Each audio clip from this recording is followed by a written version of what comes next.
Just my close-knit friends and my fiancée, Angie. For a moment, the story felt almost unreal.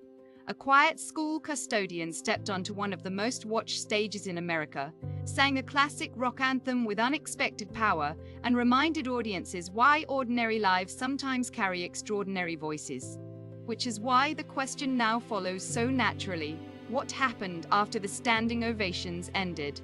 Before the story continues, viewers are invited to like this video and subscribe to the channel Hollywood Spoiler Zone for in-depth documentary storytelling on American talent and unseen career paths.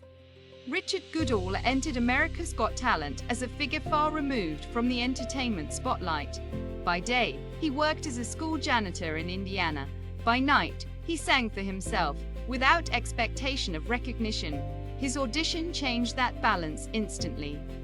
Performing a journey song with raw sincerity rather than polish, Goodall connected through emotion instead of spectacle. Judges and audiences responded not just to his voice, but to the authenticity behind it. As the competition progressed, that authenticity became his defining trait. Goodall did not present himself as a manufactured artist or a reinvented persona. He remained grounded, consistent, and visibly overwhelmed by the scale of attention surrounding him. Each performance reinforced a public image built on humility and relatability, qualities rarely sustained under national exposure.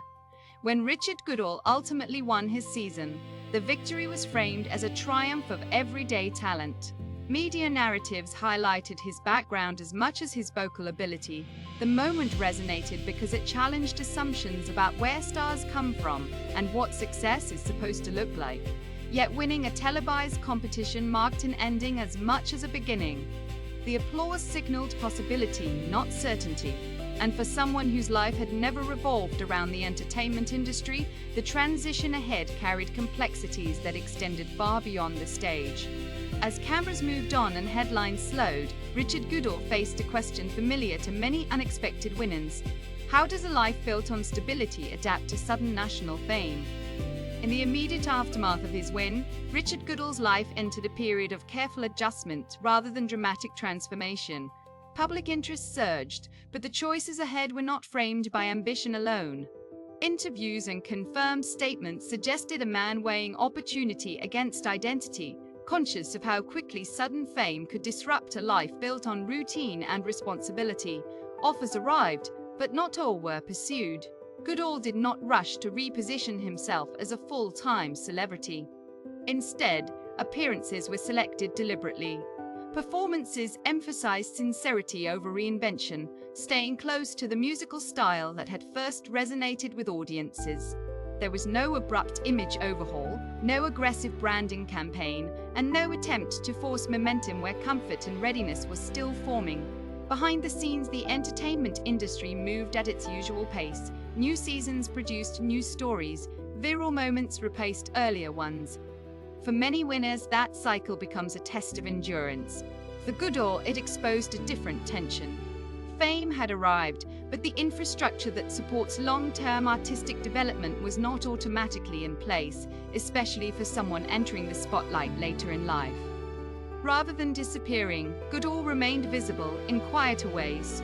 Select performances, community events, and regional appearances allowed him to stay connected to music without surrendering personal balance. The decision was not framed as hesitation, but as self-awareness. Sudden recognition did not erase decades of lived experience, nor did it instantly redefine personal priorities. As public attention gradually softened, a familiar misconception emerged. Reduced headlines were interpreted as retreat. In reality, they reflected a choice to move forward without abandoning the life that had shaped him. The question was no longer what Richard Goodall would become, but what kind of success he was willing to accept. The final phase of Richard Goodall's story is defined not by expansion, but by preservation. In later appearances and interviews, the emphasis remained consistent. Music was a passion, not a replacement for identity. Fame was acknowledged, but not allowed to overwrite a life built long before a national audience took notice. Goodall continued to sing, often in settings that reflected comfort rather than scale. Performances were grounded, familiar, and intentionally restrained. There was no public push to transform him into a touring brand or a reimagined recording artist. The voice that captured attention remained intact, but the context around it was carefully controlled. This approach stood in contrast to the expectations often placed on reality competition winners. The industry tends to reward those who accelerate, who convert exposure into constant visibility. Goodall's path resisted that pressure. By not chasing saturation, he avoided the common cycle of overexposure followed by rapid decline. His legacy within America's Got Talent settled into something quieter, but no less meaningful. He became a reminder that talent does not always seek reinvention, and that success does not demand abandonment of the life that preceded it. The narrative surrounding him shifted from transformation to authenticity sustained. When asked what happened to Richard Goodall, the answer is not hidden in scandal, absence, or disappointment. It is found in continuity. He sang, he returned home, he chose balance over spectacle. In an entertainment culture built on constant ascent, Richard Goodall's story concludes with something rarer, a moment of fame that did not consume the person who earned it.